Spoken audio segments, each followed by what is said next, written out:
Fala, meus queridos, tudo bem com vocês? Como passaram essa semana? Uma semana longa, né, sem vídeo no canal.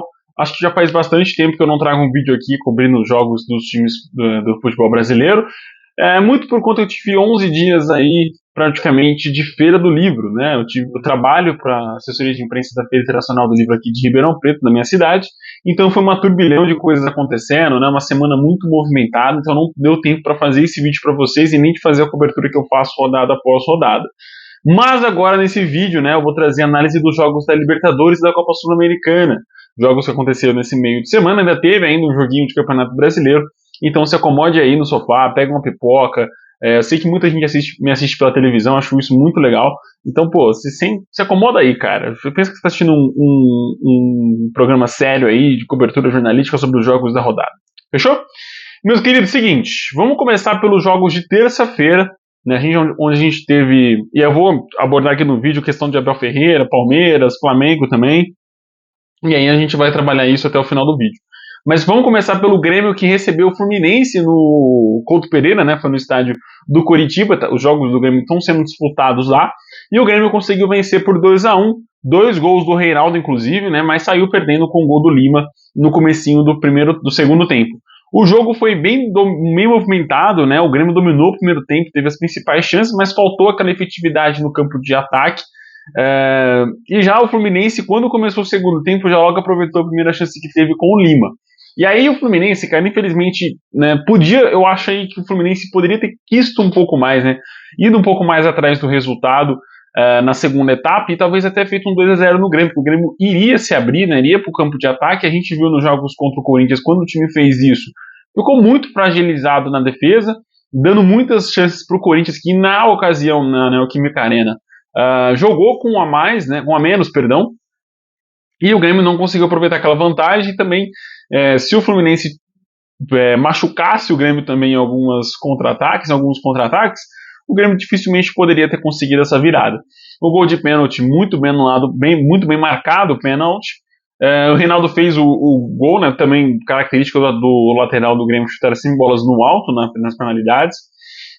E no segundo, 3 minutinhos depois, teve uma cobrança de falta, onde o Fábio, na minha visão, erra na tomada de decisão, né, e acaba saindo o gol do Reinaldo na cobrança direta. Resultado, eu acho que até justo por o que foi o jogo como um todo, né, o Grêmio foi mais dominante, inclusive depois da virada, o Grêmio também teve as principais oportunidades, mas vai ter muito jogo na volta, né, o jogo foi aberto para a volta no Maracanã, mas o Fluminense vai ter que jogar muita bola para conseguir essa virada do Grêmio, que eu acho que o Grêmio consegue sim segurar um empate, né, ir retrancadinho ali e complicar um pouco a vida do Fluminense. Também na terça-feira tivemos o confronto entre São Lourenço da Argentina e Atlético Mineiro, e o Galo evitou o pior, né, que seria a derrota para o time argentino. O São Lourenço fez o primeiro gol do jogo logo aos 17 minutos do primeiro tempo com o Coelho, e aí o Paulinho empatou a parada, né, o Paulinho Mister Libertadores à frente do Galo, né, é o principal jogador do Atlético nas Libertadores que o Galo vem disputando. Mas gostei do jogo do São Lourenço. Foi um time que, mesmo não estando tão bem no campeonato argentino, apresentou muito perigo pro gol do Atlético. E, cara, o segundo jogo, provavelmente o Atlético vai amassar e vai classificar com muita tranquilidade. Mas foi importante esse empate jogando na Argentina, porque volta pro jogo da volta com as duas equipes tendo que buscar o resultado, né? Óbvio que eu acho que o São Lourenço até vai querer um pouco mais os pênaltis do que o Atlético, mas é difícil a gente, né, mensurar isso, né, ter a certeza disso, porque quem vencer classifica, né, e talvez se o São Lourenço entrar tão recuado assim, pode acabar sofrendo e deve acabar sofrendo alguns gols do Galo. Bom empate para o Atlético Mineiro, que vai completamente vivo para a volta na Arena MRV. Também na terça tivemos o confronto de ida entre Bragantino e Corinthians, muitos brasileiros se enfrentando nesse meio de semana de Copa Internacional e também de Campeonato Brasileiro, onde o Bragantino saiu derrotado pro Corinthians, jogando aqui em Ribeirão Preto, no Santa Cruz, por 2-1. Cara, foi um jogo onde o Corinthians foi melhor nos 15 primeiros minutos, no primeiro tempo ainda. Teve algumas oportunidades não aproveitadas, principalmente pelo Pedro Raul, que tá vivendo uma fase horrorosa na frente do Corinthians. O Corinthians, com centroavante, tá tenebroso, né? Mas nesses dois vacilos cruciais do Bragantino, o Bragantino praticamente está eliminado. Acho muito difícil o Massa Bruta apresentar perigos na Neoquímica Arena. Questão de talvez derrotar o Corinthians lá, Isso estava acontecendo no meio de semana pelo Campeonato Brasileiro, é verdade.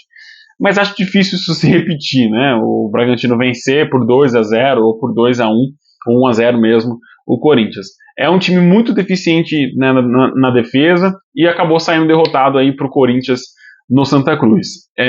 O que pode dar uma certa esperança para o time de Bragança Paulista é o segundo tempo, porque o Corinthians não foi nem um pouco efetivo na segunda etapa, tanto de defesa quanto de ataque.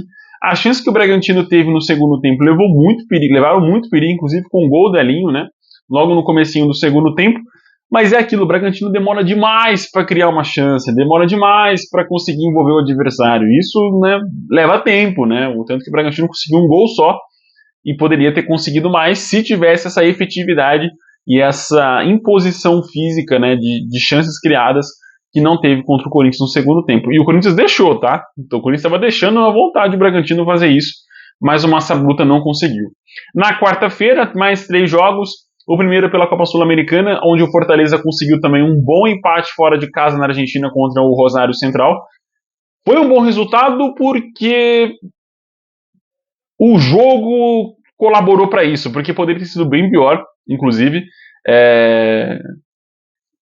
Mas é impressionante como os argentinos são insuportáveis, né? Eles são perigosos nesses mata-matas, nessas Copas. Eles sabem jogar muito bem, tá no DNA deles de saber jogar muito bem. O Fortaleza fez o primeiro gol na frente, né? Fez o primeiro gol do jogo, né? De falta do Marinho. Um belo gol, inclusive ele saiu lesionado na sequência, né? Absurdo isso. Mas, cara, eles foram buscar o empate de 4 minutinhos depois com o Sanders. E assim, foi um jogo muito truncado, de poucas chances, faltas o tempo todo. Não sei se o Fortaleza vai ter muita facilidade jogando no Castelão. Tudo indica para que sim. O Fortaleza é mais tímido que o Rosário Central. Mas o time sabe jogar, sabe? É um time encardido. E o Rosário, né, complicou demais a vida do Inter. Se eu não me engano, o Inter caiu pro Rosário, né?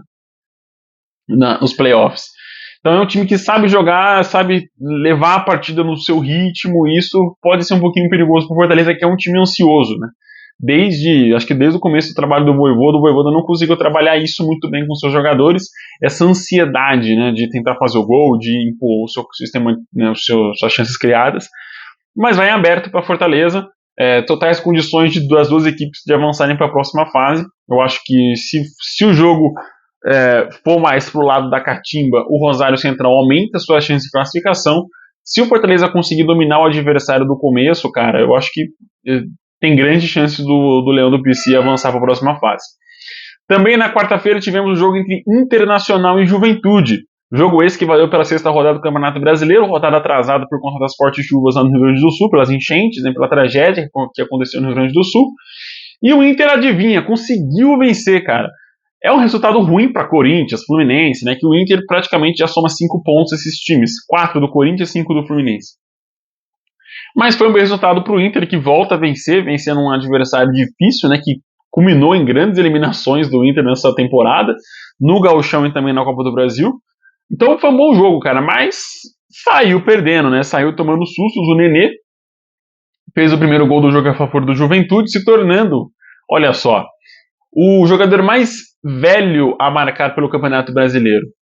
É o jogador que chama Nenê, joga num time que se chama Juventude, e é o jogador mais velho a fazer um gol pelo Campeonato Brasileiro. É um paradoxo muito louco que envolve esse Campeonato Brasileiro, coisa linda.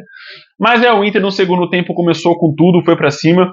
O Inter no primeiro tempo, inclusive, desperdiçou uma cobrança do Ener Valencia. Vale destacar que ia desperdiçar no segundo tempo, mas aproveitou um rebote. Mas foi bom o jogo do Inter, cara. Teve as melhores oportunidades, o Juventude só teve a chance do gol mesmo para conseguir fazer. E no segundo tempo só deu Colorado e foi bom. Foi um resultado bom para o Inter, como eu falei, volta a confiança, né? É um clássico regional e tomara que recobra a confiança que o Inter não é time para brigar pela parte de baixo. Tem bons jogadores, caso do Thiago Maia, do Alan Patrick, do próprio Ener Valencia, que desperdiçou o pênalti, mas é um bom jogador. E o Bruno Tabata, que fez o gol da virada no rebote do próprio pênalti que ele cobrou e o goleiro defendeu. Ou seja, o Gabriel pegou 2 pênaltis, né, o goleiro do Juventude. Um ele conseguiu o êxito da defesa, o outro infelizmente acabou dando um rebote e o Tabata fez o gol no rebote. 2-1, Inter com 25 pontos, passa o Juventude, mas eu acho que essas duas equipes não vão brigar para cair até o final do Campeonato Brasileiro. Na quarta-feira a gente teve o jogo entre Botafogo e Palmeiras pela ida das oitavas de final da Copa Libertadores. Jogo muito pegado. Eu acho que essa é a palavra, porque o Botafogo dominou realmente todo o primeiro tempo. Foi o time que mais dominou, que mais atacou, que mais teve as principais chances. E no segundo tempo o jogo ficou um pouquinho mais morno, um pouquinho mais... Não teve jogo, né, no segundo tempo, para dizer a verdade. Não teve nenhuma grande chance assim na etapa final. O Luiz Henrique fez o primeiro gol do jogo a favor do Botafogo, o Maurício empatou para o Palmeiras e aí o Igor Jesus colocou de novo o Fogão na frente. É um resultado que não elimina o Palmeiras, eu acho que tem totais condições, diferente do resultado contra o Flamengo, que era um 2-0, e era o Flamengo, o Palmeiras pode ter a chance ali de talvez levar para os pênaltis, uma virada, mas vai ter que jogar muita bola. E o time do Verdão ali, o Palmeiras, né, o time do Abel Ferreira, tá devendo demais na temporada. Não é o primeiro vídeo que eu falo sobre isso. O Palmeiras nessa temporada teve pouquíssimos jogos nota 7, 8. Né? A gente está vendo um Palmeiras muito mediano, nota 5, muito democrático. E não é o perfil do Palmeiras, né? Inclusive, o jogo contra o Flamengo, que eu não comentei aqui, né, que foi a vitória em cima de 1-0 que acabou desclassificado, para mim foi um dos melhores jogos do Palmeiras na temporada. Infelizmente acabou sendo eliminado, fez só 1-0, conseguiu fazer 2-0, mas foi anulado pelo VAR. Mas falta regularidade ao time do Palmeiras nessa temporada. Não sei se os jogadores já estão ficando velhos, isso condiciona para uma oscilação de físico na temporada, né? Mas o Palmeiras está devendo demais. Questão de criação de jogadas, questão de envolver o adversário. O Estevão entrou no segundo tempo e pouco mudou. Né? O Maurício foi uma boa alternativa na primeira etapa. O Rômulo estava bem, não compareceu nesse jogo de novo. O próprio Caio Paulista. São questões ali que a gente pode levantar. Mas eu acho que o Abel Ferreira tem totais méritos à frente desse time. Não acho que ele seja o culpado. O principal talvez não seja ele. Acho que a gente tem que começar... E era uma ideologia que o Abel tinha mudado um pouco no Palmeiras, mas parece que resultados ruins revivem certas memórias. E a torcida tá criticando ele, cara. Mas eu acho que se você pegar o plantel do Palmeiras, com exceção de alguns jogadores, Felipe Anderson, Dudu, Veiga, Estevão, é difícil você achar um cara que divida o protagonismo com o Veiga. E eu ia falar isso no vídeo de semana passada contra o Flamengo. Quando teve o Felipe Anderson no primeiro tempo contra o Flamengo, o Palmeiras foi dominante. O Veiga é um jogador que necessita de um coprotagonista, né? Não vou nem dizer de um coadjuvante, é um coprotagonista no time. Quando teve em boa fase o Rony, quando teve em boa fase, quando teve o Scarpa também, e na temporada passada quando tinha o Endrick. Nessa temporada, com a oscilação de físico do Estevão, e aí eu falo de lesões mesmo, que ele teve uma lesão ali que ficou um pouco tempo fora, e oscilação por ser um jovem, por ter 17 anos, isso é normal. O Endrick passou por isso ano passado também, e o Palmeiras também sentiu. Mas quando tem isso, não tem outro jogador para ele buscar uma alternativa. Né? O Maurício está começando agora, então até entrosar leva tempo. O próprio Rômulo, Flaco Lopes está numa fase boa, mas não é um co-protagonista, né? Que é mais de concluir as jogadas do que construir, de criar as chances. Mas, cara, eu acho que com o Felipe Anderson em boa forma, eu acho que o Palmeiras está muito bem servido e é aonde o Palmeiras pode crescer a temporada. Não sei se vai dar tempo de conseguir essa virada contra o Botafogo. Talvez não consiga. Mas analisar o Abel por um tropeço de oitavas de final de Copa do Brasil, oitavas de final de Copa Libertadores, onde são confrontos onde o Palmeiras não teve sorte nenhuma no sorteio, porque são confrontos muito equilibrados. Se você pegar, por exemplo, o São Paulo que pegou o Goiás e o São Paulo que pegou o Nacional, e já estou adiantando, com certeza vai passar passou contra o Goiás com muita facilidade e vai passar com muita facilidade contra o Nacional, é um time que teve sorte e aí não teve um momento para equiparar, né, a equipe. O Palmeiras teve duas pedradas e dois confrontos que poderiam ser finais. Todo mundo dava que ia ser Palmeiras e Flamengo na final da Copa do Brasil. Foram as oitavas. Um dos dois teve que ficar pelo caminho. Todo mundo falava que talvez Botafogo e Palmeiras iriam se enfrentar numa eventual final, até pela questão da Leila, ou até mesmo numa semifinal. Se enfrentaram numas oitavas. Óbvio que não tem que escolher adversário. Mas analisar pelos confrontos que são confrontos... É como se a gente analisasse, por exemplo, Manchester City e Real Madrid se enfrentam numa semifinal numas oitavas de final de Copa de Champions League. Não sei como isso aconteceria, mas enfim. A gente vai analisar, se o Ancelotti fosse eliminado, né, se o Real Madrid fosse eliminado, a gente ia criticar o Ancelotti, falar que acabou o trabalho, não acontece mais nada. Não. Uma das duas grandes equipes, grandes treinadores, vivendo um bom momento, iria avançar. Né? Evidentemente, uma das duas equipes iria avançar para a próxima fase. Então, às vezes, é o imediatismo do torcedor de querer achar que está tudo errado, de que ele tem a solução, que é a demissão do técnico, que estraga muitas vezes, né? E eu acho que eu pergunto para você, palmeirense que está aí do outro lado pedindo a cabeça do Abel, se sair o Abel Ferreira, quem vem? Vai gastar uma bagatela tirando o Vojvoda do Fortaleza que já falou que não quer sair? E aí, se ele não sair, vai ser quem? Luxemburgo? Algum técnico vai tentar a sorte com algum outro técnico? Tentar achar um outro Abel Ferreira? Acho muito arriscado isso. É um técnico que tem um contrato até ano que vem. Já está fazendo todo o planejamento para o Mundial de Clubes do próximo ano. Tem um planejamento já em vigor que é nessa temporada. Acho que é uma temporada que o Palmeiras pode recuperar a parte física e teve perdas muito importantes, né, como o próprio Endrick. O Estevão não é o mesmo jogador que o Endrick de decisão de jogada, é um jogador de construção, assim como o Veiga, assim como o Felipe Anderson. O Dudu está voltando de uma lesão muito séria no joelho, então vai demorar para ele recobrar essa confiança de drible, de criação de jogadas, de ir para cima. Então tudo leva tempo. Eu acho que essa temporada do Palmeiras é uma temporada de barrigada, né, para levar assim no tempo e na próxima temporada recobrar a intensidade que o time sempre teve.